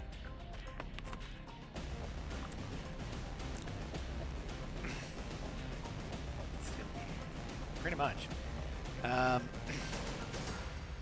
And then we've got 16 AGM 154J SAL SODs. But we're going to go, I mean, Morgan has been dying for a big boom. This is the biggest boom that we're ever going to get in this episode. So we're going to take the big booms. And I'm going to do the meme of, I didn't ask how big the room was. I said I cast Fireball.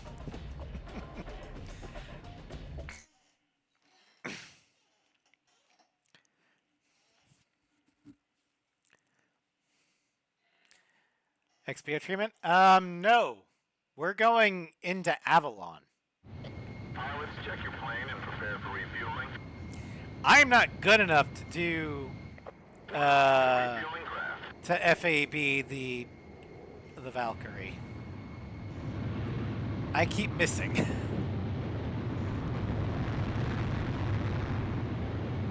500 yards to go. I didn't ask how much rice there is in those fields. I say cook it into magic rock. Yeah, the FAB isn't powered by magic rocks. Pretty good, Golem 1. It's powered by jet fuel, petroleum jelly,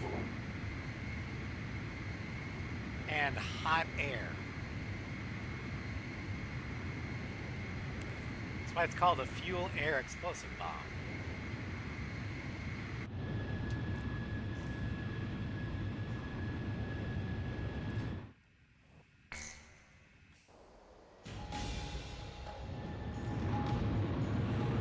Golem team, keep low to the water on your approach to Avalon. You'll be shot down if you fly high. Get to the enemy fortress. Once you're close, Button increase 0. altitude and fly over the dam. This is probably the best iteration of the Eagle.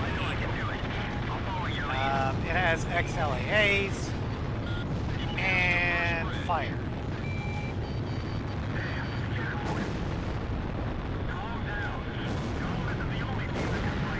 It's also fast, maneuverable,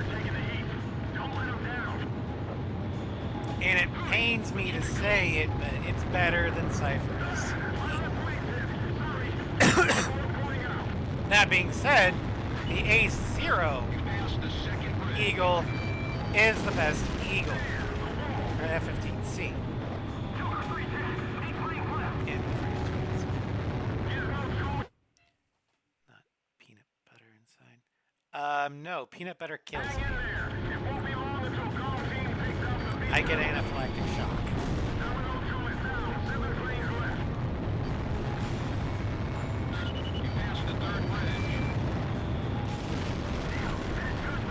So I don't want my aircraft having anything.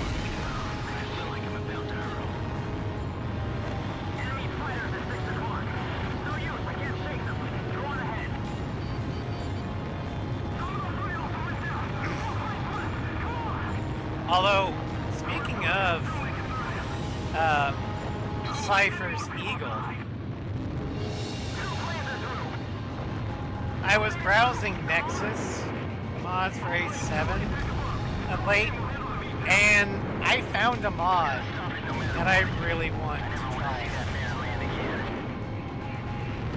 It's a mod that gives the F-15C Cypher's loadout. QAM instead of SASM. AMRAAMs, and instead of the pulse laser, large unguided bombs.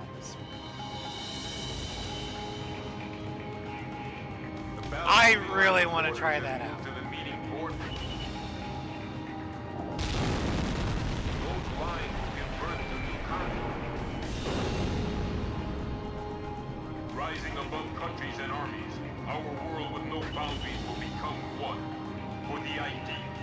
You're casting Fireball in the tunnel. Without restrictions or wars. Desperate times come desperate measures. B2 will erase the old world.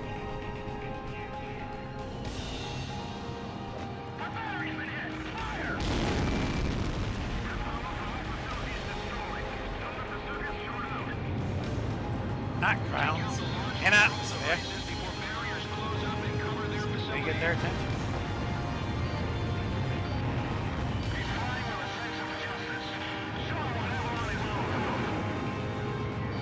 I love both of Zero's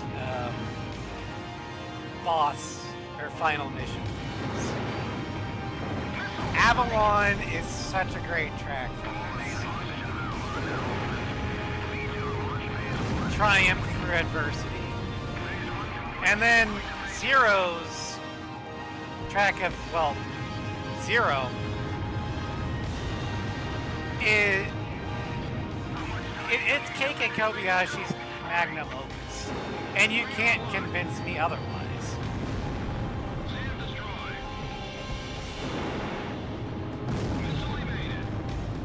I know a lot of people will say Hush or The Unsung War or Megalith. No, Zero. I even put Zero ahead of Liberation of Grace Maria and Daredevil because of the emotional weight behind it. Locked on. The control facility barriers are halfway closed. Move it, comm team. Our facilities have been damaged. I'm detaching a module section. Radar lock. Our facilities have suffered additional damage. We lost the stabilizer. You would be correct, Yamato. Sorcerer 1 and Swordsman share the same voice actor. Bo Billington. He's most famous for his role in Cowboy Bebop of Jet Black. We did it! We stopped the beat too much! We're gonna be branded as heroes! We're confirming the situation. He's also in A7 as the colonel that gets shot down trying to evacuate the president. Avalon is finally over. Or former president. I'm back at the base. I'm gonna propose to her when I get back. I even bought flowers. And that was Unknown probably target approaching at high speed. Damn it. Break! Break! Ah! Dang it!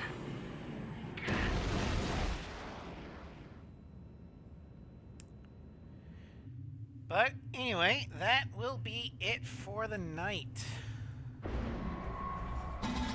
So, have you found a... Oh,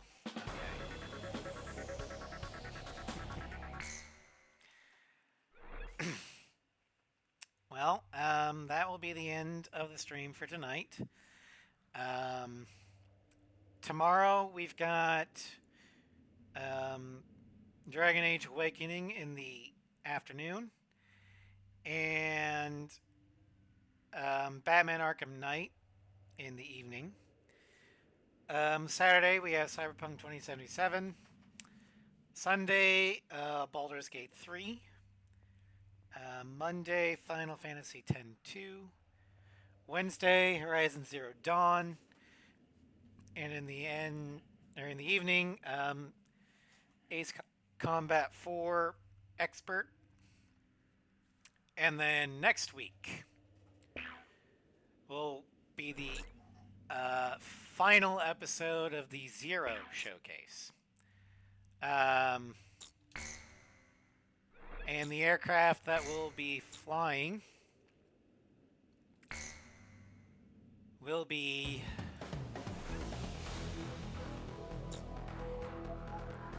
my least favorite, the Su-47 Burkett. You want to know why I hate it? It's the tailbones. The Su-37 Terminator. No, my least favorite aircraft is the Burkett. I hate the tail booms. They're asymmetrical. It drives me insane. Then we've got the FA-22A Raptor. And then the three super planes, the XO-2 Wyvern, the ADF X-01 Morgan, and the ADF-01 Falcon. Yep. You're gonna be... I know what mission you're gonna be doing.